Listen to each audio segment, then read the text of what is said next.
I'm afraid I've got some bad news. I knew it. I love when he does that. Wrestling has more than one royal family. Adrenaline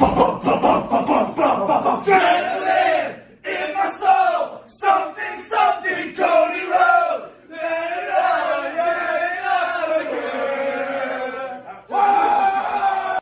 I'm the tribal chief around here. Yeah, you see me, the tribal chief. That's right. Time. But let me go ahead and tell you. Shut your bitch ass up.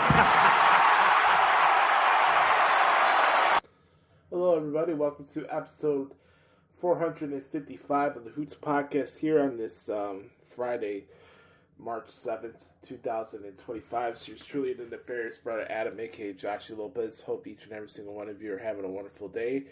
And enjoying your week so far. We got a lot to discuss. This was a pretty historic week in the history of professional wrestling. A lot of stuff to discuss, from Elimination Chamber to Raw to another big wrestling week ahead coming up Tuesday with this Roadblock special for NXT, emanating from the theater at Madison Square Garden. So a lot of stuff to get to. I am yours truly, the one and only brother Adam, a.k.a. Joshie Lopez. You could hit me up on Twitter if you like, at the Hoots Podcast, Instagram at Josh Lopez Music if you like. Please do me a favor and smash the like button and subscribe button. We're on the road to 1,000 subscribers on our YouTube channel. Also, I appreciate each and every single one of you who check out the podcast each and every single week, regardless if it's on YouTube or mainly on Spotify, which is the best way to support this podcast. You can check those out free of charge, audio-wise, on Spotify. And we drop the show every Friday. Good way to start your week. I don't charge you anything to check out this podcast, and it means the world to me, so thank you. And don't forget, guys, make sure to check out my work at WrestlingHeadlines.com in the results section. That's where I do all my play-by-play articles and stuff like that for Raw, SmackDown, NXT. Now we got Evolve added to the schedule, so that's something to do on Wednesday nights. So that's pretty cool to add that to the list. Besides that, also all the PLEs from the main roster, and of course, and NXT. So just about a month and a half away from WrestleMania. A lot of big things happened in Toronto this past Saturday night, which we're going to get to in a couple minutes, and then we'll answer your questions for this week's edition of the Back Porch Q&A session. Can you guys believe that there's only 45 episodes left of this podcast? It's crazy, right? What did I want to mention really quick? I guess I should address it here really quick. I've been following along with some of the stuff that's been going on with the NFL. We got NFL free agency coming up on Monday. I mentioned it. I think I answered it in one of Chris's questions last week about my thoughts on free agency and where things are going. And I was like, I didn't really have as much buzz or hype or just like general interest of this like free agency window. But seeing the trades that the Bears made this week, I'll give my thoughts on that in the Q&A segment. But all the surprising cuts that I've been seeing too from other teams has piqued my interest, and I think we're in for a fun week. I have no idea. I think we're gonna get some shockers. I wouldn't be surprised if we get some crazy trades along the way too. Some big decisions coming up for a lot of football teams coming up this weekend, and the chaos starts probably on Monday. Getting all the rumors and stuff like that. The legal tampering period where we get all the spoilers for who's going where. Even that's the one thing with the NFL that I don't get every year, where they do the hey, free agency starts this day, but we can't make things official till Wednesday or whatever the fuck it is, you know. So I'm interested. I'm curious to see where it goes. Any bit of sports excitement is draining for me these days because I'm not getting it from my local sports teams. The Sox are in training camp already in Mesa, spring training. Cubs might be good this year. We'll see. Bulls are the Bulls, and the Blackhawks are a dumpster fire. So any bit of excitement that I could get sports-wise would be appreciated because struggling times for your boy. But nonetheless, I'm excited to go over and talk about the big moment that has everybody been talking about it the entire week. Ramifications of all that. More thoughts from the chamber. I know we had a historic moment that took place on Saturday, but I thought the show from top to bottom was fantastic, and I'll get to that in just a couple of minutes. But like I said earlier, if this is your first time listening to the podcast, what we do here with the Hoots Podcast, we try to give you a positive mental escape from the jargon that you get from a lot of wrestling shows in the space where it's just 99% conversations about booking or what Meltzer said or reiterating stuff for WrestleMania and all these other useless outlets. I want this to be a positive experience for you. We may agree or disagree with our stances in wrestling, but I'm not going to make you feel like a piece of shit for it, you know. Wrestling is supposed to be a really great mental escape for all of us, and that's just what it is. So I'm able to come in here and give a little different perspective on the product because this is what I do for a living, and I've been covering the industry for the last 11 years doing these play-by-play articles. So I could bring something different to the table, and really at the end of the day, I want this to be an enjoyable experience for you, enjoyable experience for me as well, and remind everybody that it's okay to enjoy yourself watching something that you love. So anyways, if this is your first time, check out the podcast. I appreciate it. We just got over 1.9 million downloads and plays, so I just want to say thank you all from the bottom of my heart. I appreciate it. You guys have no idea how much that means to me. And we're very close to getting to that 2 million mark, which is insane to me because it was literally around this time last year where we got over the 1 million benchmark. So to think that we could be close to 1 million downloads in a year is insane to me. I wish I would be able to reap the benefits of that from Spotify, but they're being so stupid with their tiers that I can't even make money off of it, which is really, really unfortunate. You have this big, large amount of increase of listenership, but you're not qualified for ads and stuff like that. It just makes no sense. But we do appreciate those at Spotify for Creators for allowing us to have the platform to share this podcast on so many different platforms. Apple Podcasts, Spotify, so many more. You can check it out. Just type in the Hoots Podcast in your Google search engine, and be a pretty simple ordeal for you to check it out there. But when we come back, I'll recap everything that happened at the Elimination Chamber, go a little bit over to Raw in Buffalo, talk about NXT, and then we'll get to the Back Porch Q&A session right here on episode 455 of the Hoots Podcast. We'll be right back. Yeet. Welcome back, everybody, to episode 455 of the Hoots Podcast here. Ready to document a crazy week, probably one of the biggest weeks in the history of WWE in the 9 years that we've been doing this podcast. I've been very fortunate in my media career to do a lot of cool things at a young age, getting to be in attendance for WrestleMania 31 as part of the media at age 20, get to be there for that moment where Seth Rollins cashed in his Money in the Bank contract, the infamous heist of the century moment there. Being there for what I thought was going to be Undertaker's last match for WrestleMania 33. Ronda Rousey's first WWE match. CM Punk. I didn't get to cover CM Punk and John Cena and Money in the Bank, but I was there as a fan. Get to see that. WrestleMania 22. I think today they just they re-uploaded Edge and Mick Foley's hardcore match for WrestleMania 22, which was a classic. Also, John Cena and Triple H on that show is very, very underrated, in my opinion. One of the best title matches in the history of WrestleMania, in my opinion. So many other moments I could think of. Rock and Hogan's first interaction with each other. I seen it in Chicago at the Rosemont Horizon. Same thing with John Cena and The Rock in 2011 before WrestleMania 27. The list goes on and on.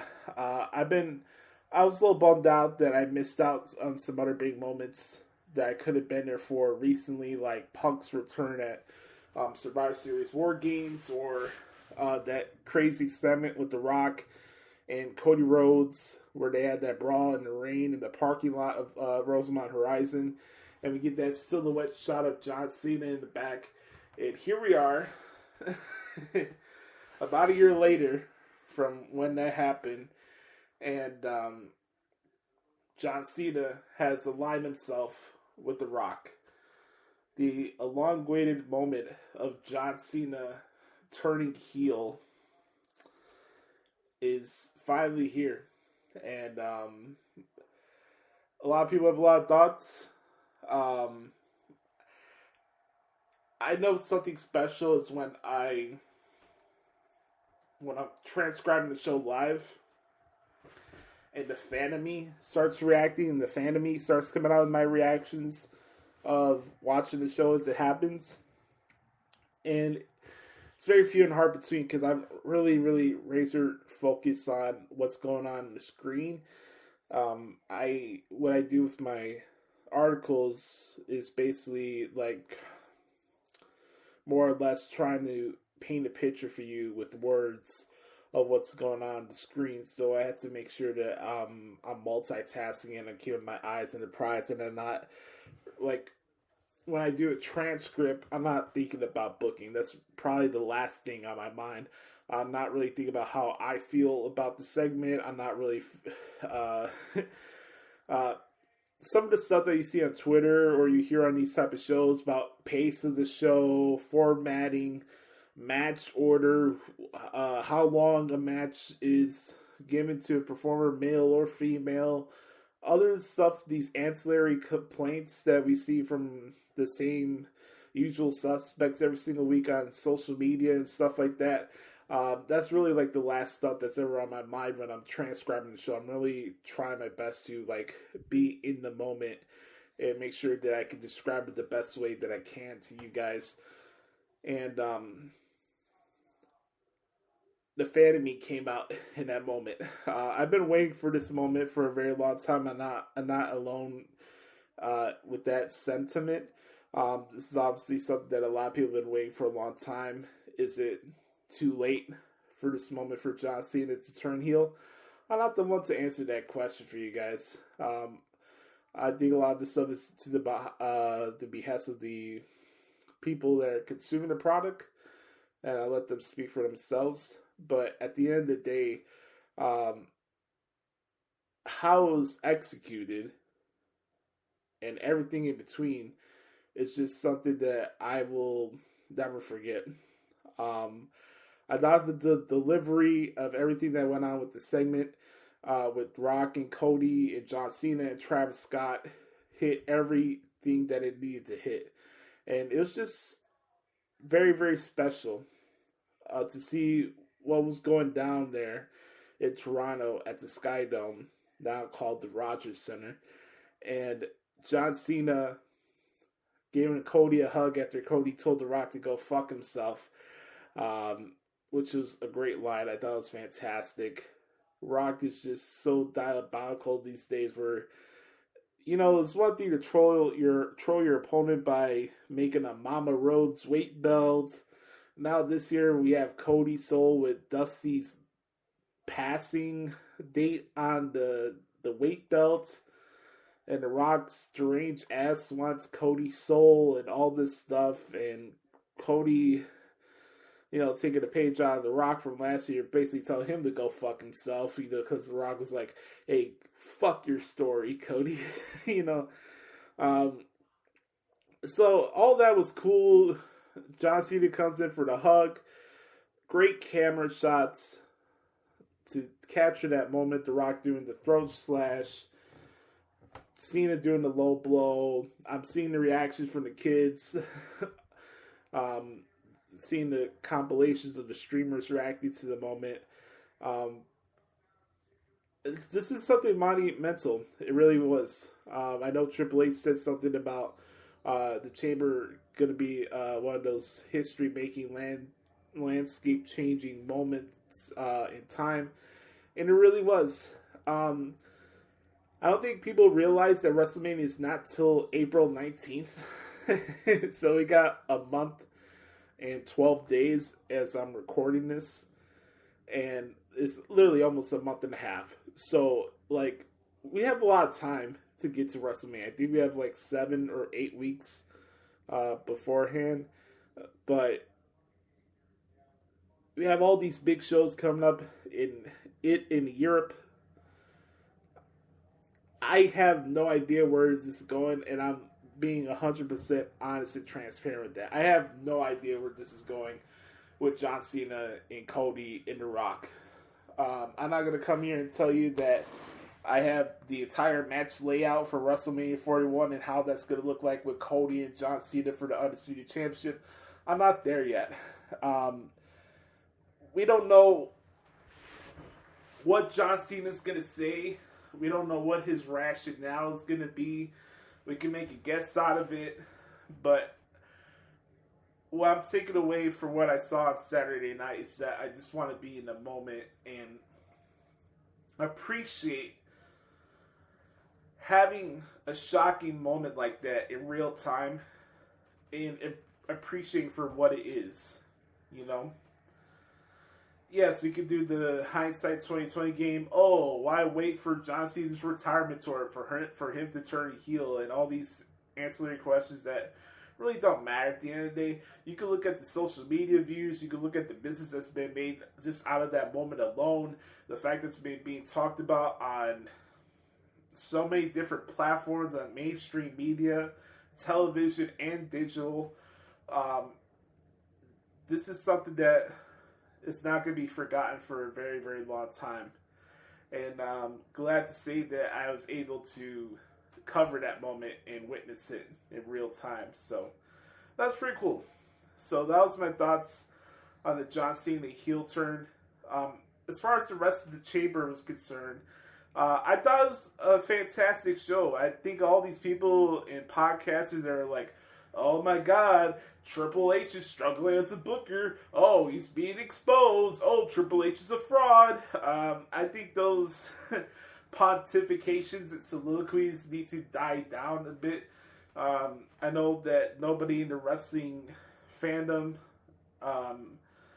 has no sense of patience or really actually paying attention to these shows.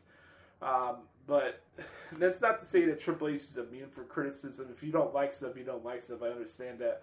What I'm getting at is just it's just the weird angles people take when it comes to analyzing the product these days, and it's just so weird. The paranoia, the grandstanding, just the need to act like you're smarter than you're not, have to pretend that you're the smartest person in the room when you're not.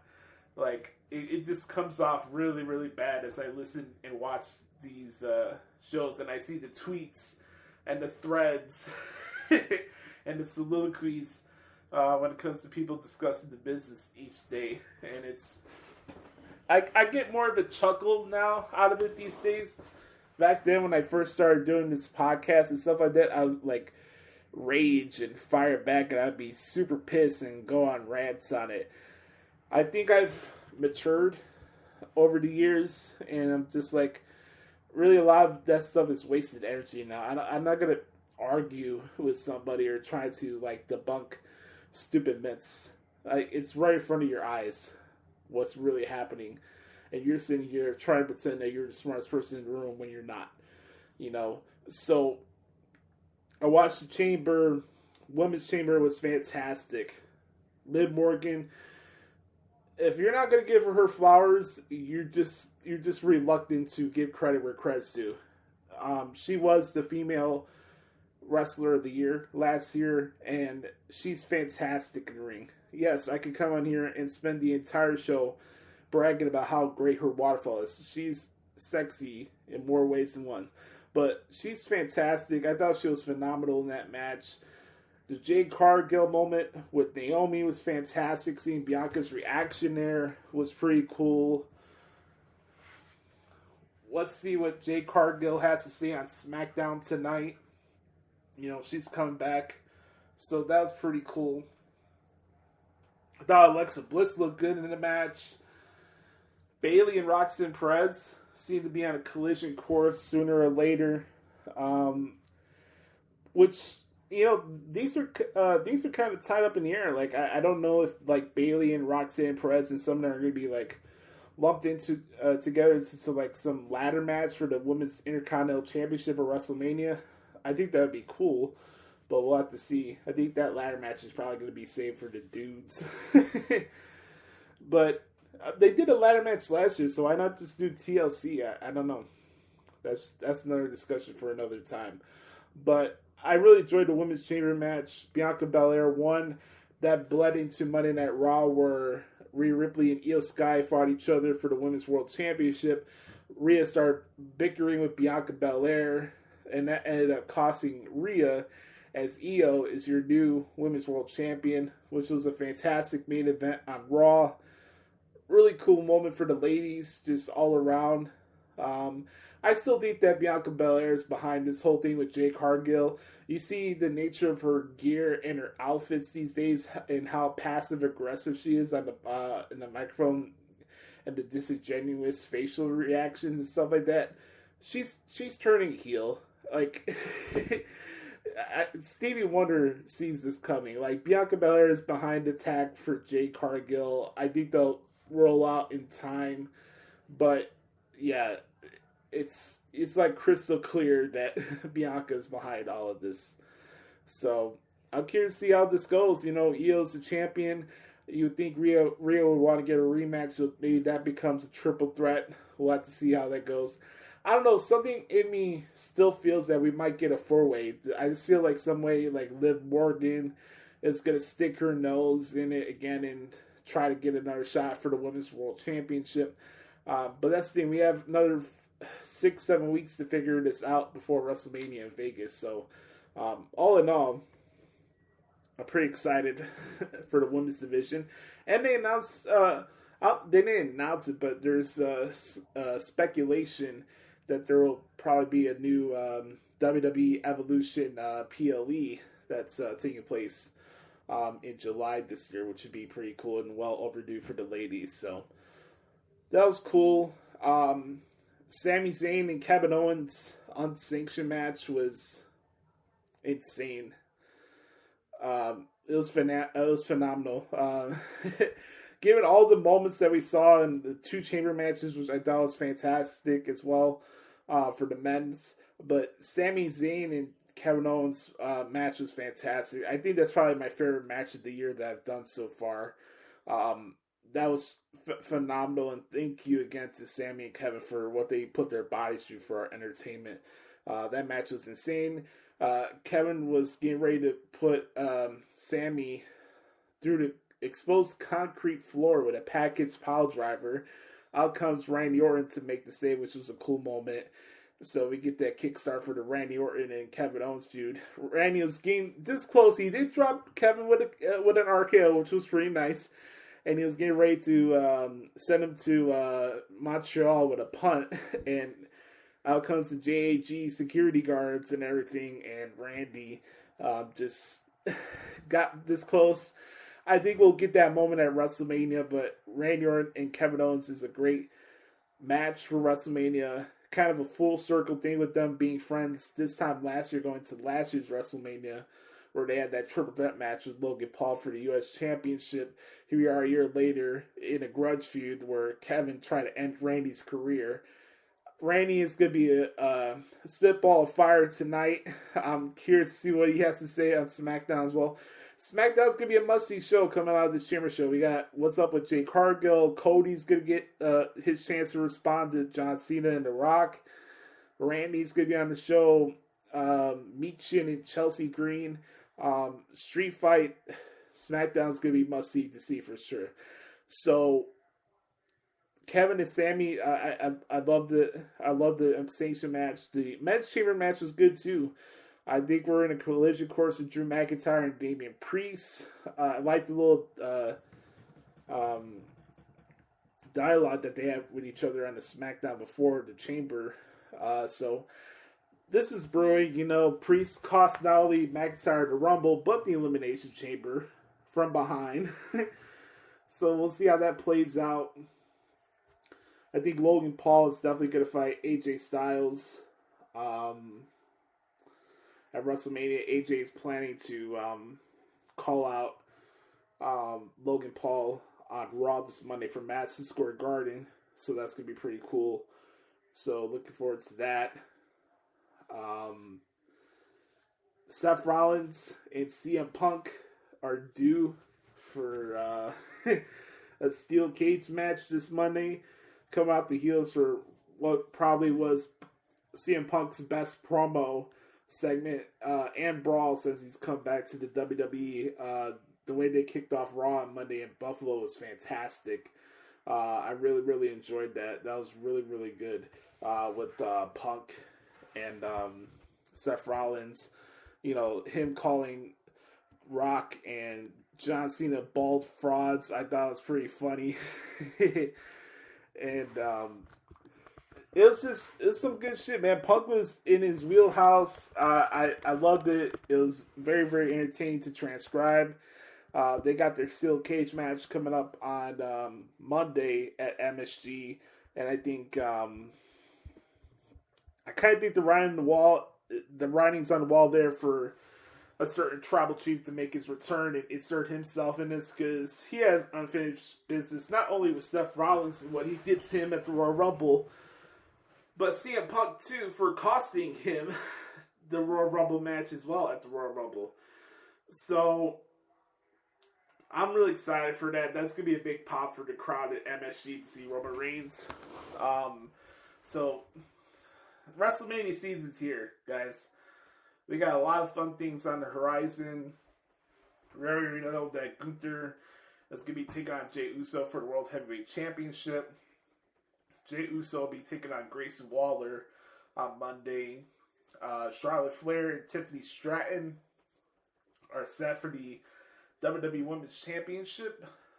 I think Charlotte and Tiffany's feud is definitely going to start tomorrow night.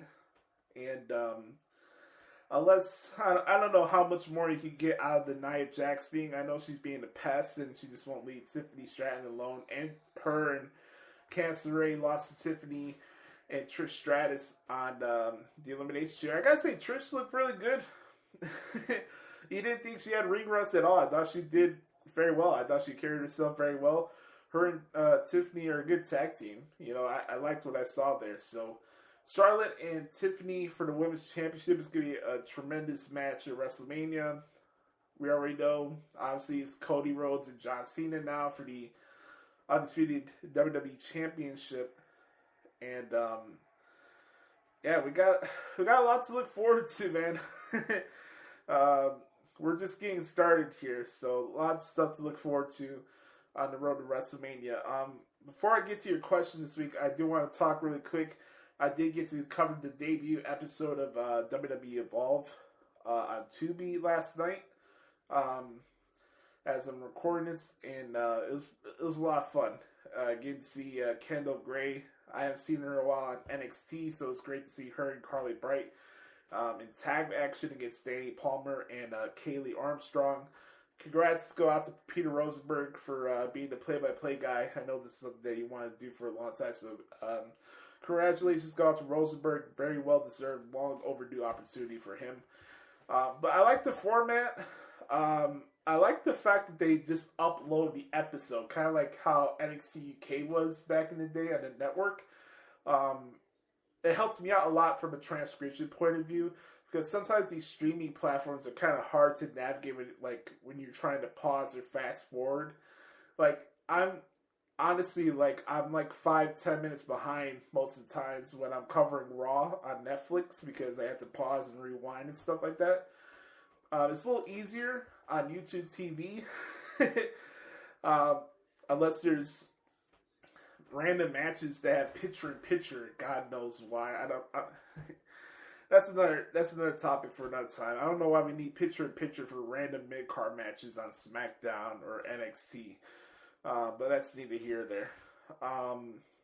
But I really enjoyed the presentation. Was cool. Kind of, like I said, it had that feel of an NXT UK type of thing, or like the old NXT Black and Gold days. Keanu Carver's a beast. That 6-man tag that we had as the main event with Shawn Legacy, Cappuccino Jones, and Jack Cartwheel. This is my first time doing a Jack Cartwheel match. I heard a lot about him over the years, being a mainstay in the Indies, taking on Jackson Drake. I gotta tell you, I like what I saw. Jackson Drake, a prodigy of Arn Anderson.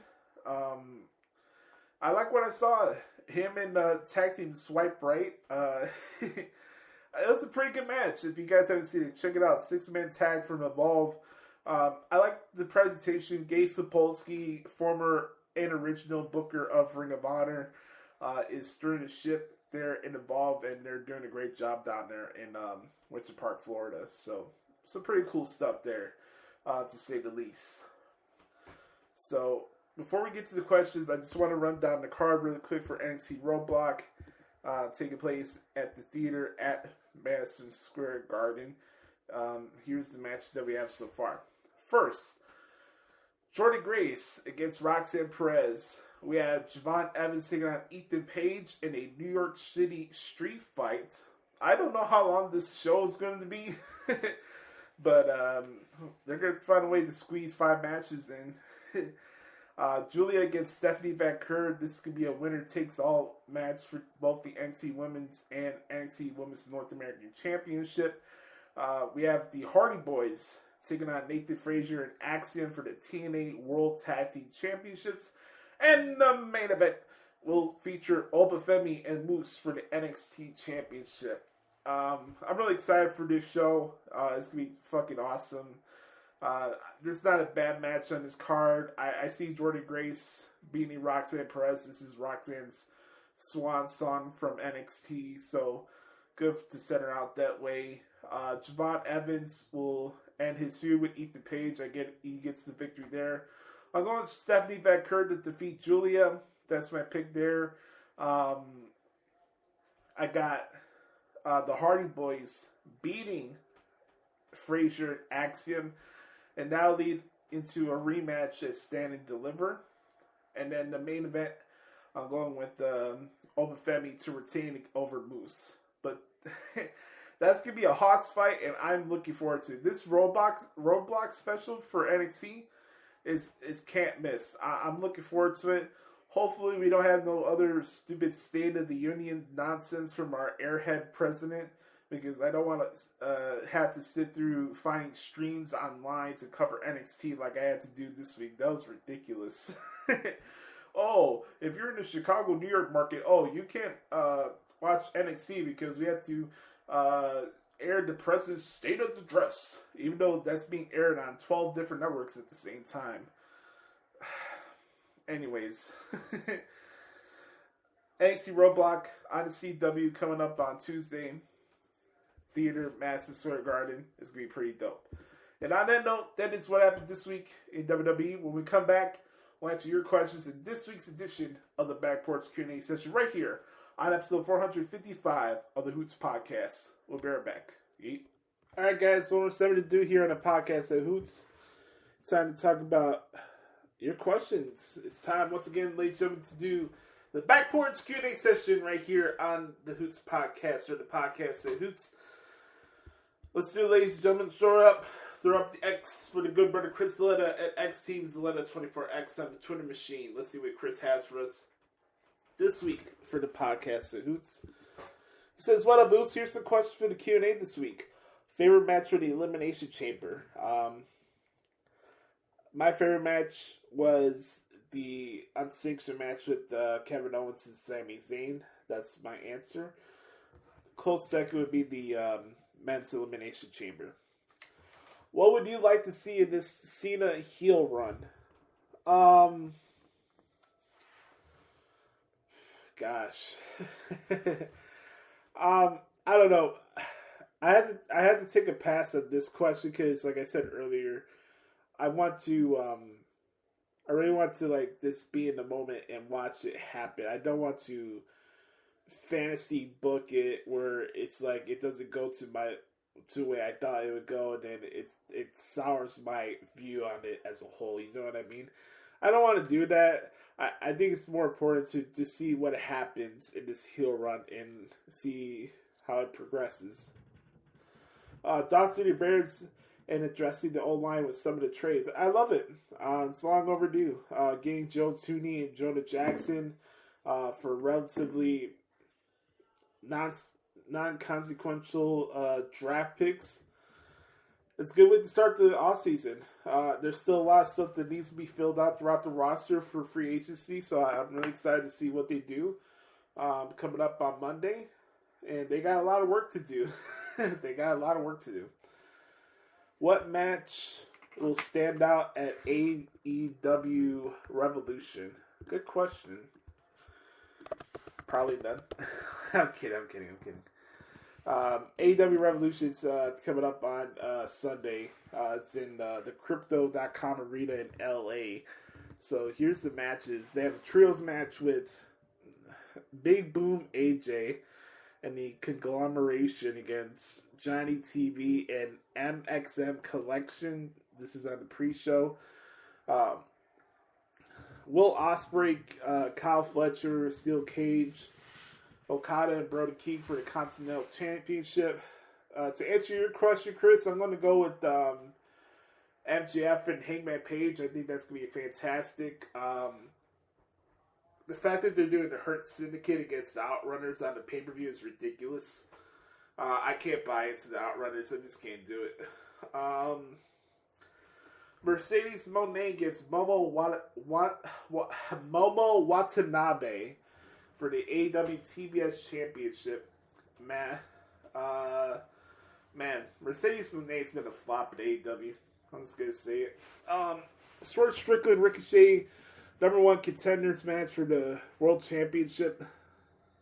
Don't you find it interesting that Swerve Strickland carries himself with such bravado, yet the only good singers he has is stuff that has to do with stuff that's related to WWE? Or is that just me? That dude can't get... WWE lives rent-free in his head. That's the only way he can insult his opponents is by mentioning what they did in WWE. Wow! Did your cousin write your promo for you against Swerve? Jesus Christ. I think the Falls Count Anywhere match with Timeless, Toni Storm, and Mariah May will be good. Women's World Championship match there. Mariah May still looking good as the weeks go by. Kanose Takeshita against Kenny Olivier for the International Championship. That should be good. I think Olivier will beat Takeshita now. This card for Revolution is pretty good from top to bottom. I'm not going to lie. I probably would cover it if I was getting paid for it. Jon Moxley against Cope for the AEW World Championship. I hate to say this because I'm a big fan of Adam Copeland and Edge. I could give two shits about this match. I don't care about the Death Riders. This feud with them and Edge has sucked on every single level possible. The fact that Edge had to do a 15-plus minute match with Wheeler Useless on TV last night was ridiculous. Like, no, I don't care.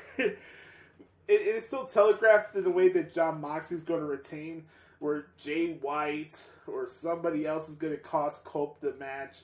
If Cope wins, then out comes Christian with his briefcase. It's so, like, right there in front of your face. Like, I have no emotional investment towards it, and it's just there for me, honestly. Do we see Cody Rhodes and Punk against John Cena and The Rock at some point? No, I've been hearing that being flown around out there, and they're trying to rehash the stuff that they did last year with WrestleMania, but I don't see it. I don't. I just don't. I just don't see that happening right now, unless it's something where,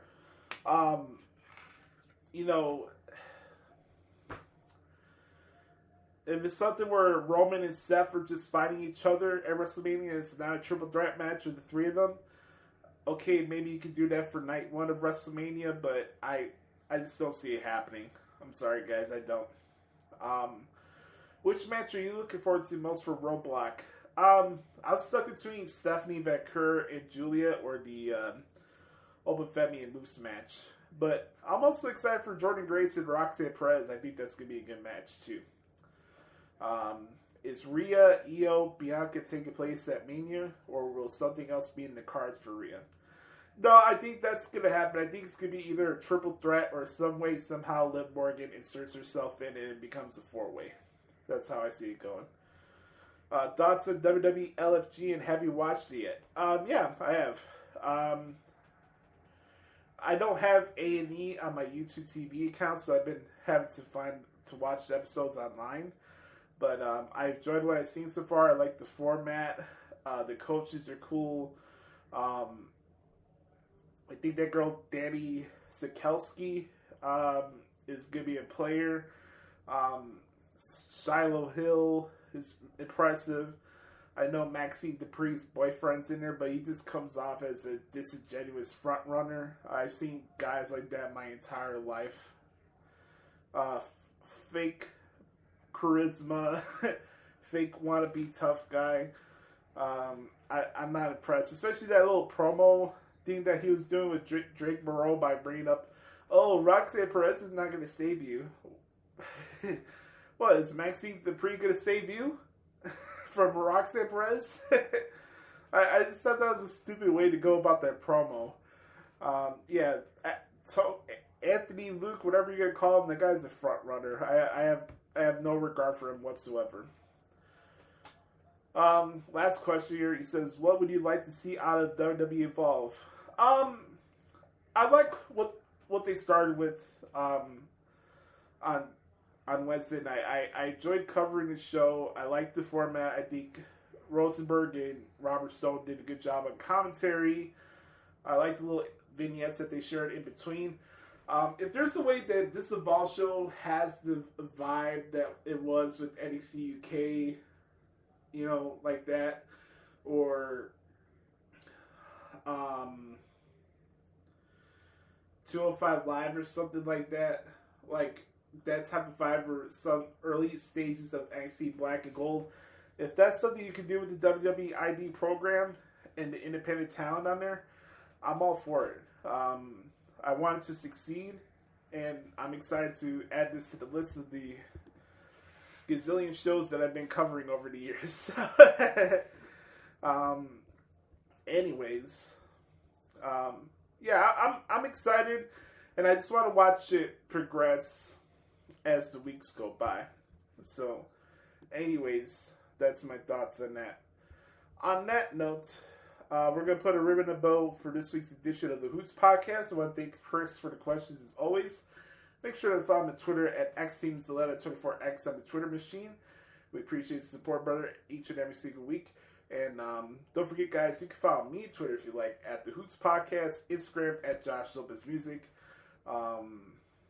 Make sure to check out my articles at WrestlingHeadlines.com in the results section. Also, ProWrestlingTranscripts.com.